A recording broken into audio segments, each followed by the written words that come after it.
नागपूरच्या बाजार गावात एका सोलर कंपनीमध्ये भीषण स्फोट, एकाचा मृत्यू, 13 जण जखमी. जखमींपैकी 4 प्रकृती चिंताजनक. दिवाळीपूर्वी देशवासियांना केंद्र सरकारचं मोठं गिफ्ट.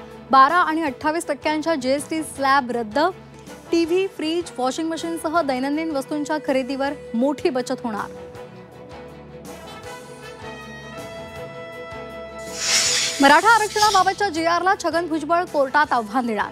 जीआर मधले काही शब्द आणि वाक्यांबाबत संभ्रम असल्याची माहिती.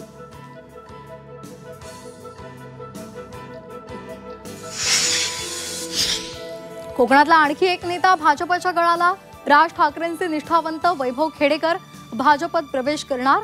रवींद्र चव्हाण यांच्या उपस्थितीमध्ये आज मुंबईत पक्षप्रवेश.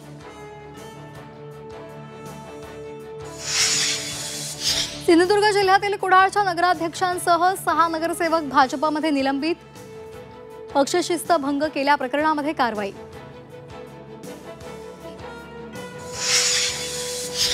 स्विगीचा ग्राहकांना मोठा झटका. आता प्रत्येक ऑर्डरवर 15 रुपये अतिरिक्त शुल्क मोजावं लागणार.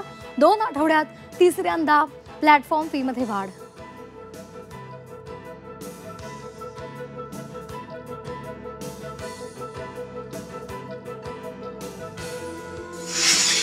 पीओपी गणेश मूर्ती विसर्जनाचा वाद सर्वोच्च न्यायालयात. पीओपी संदर्भात आज सुनावणी होणार.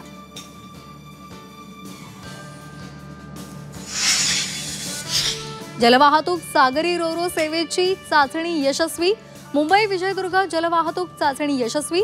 40 वर्षांनंतर मुंबई सिंधुदुर्ग जलवाहतूक सुरू होणार.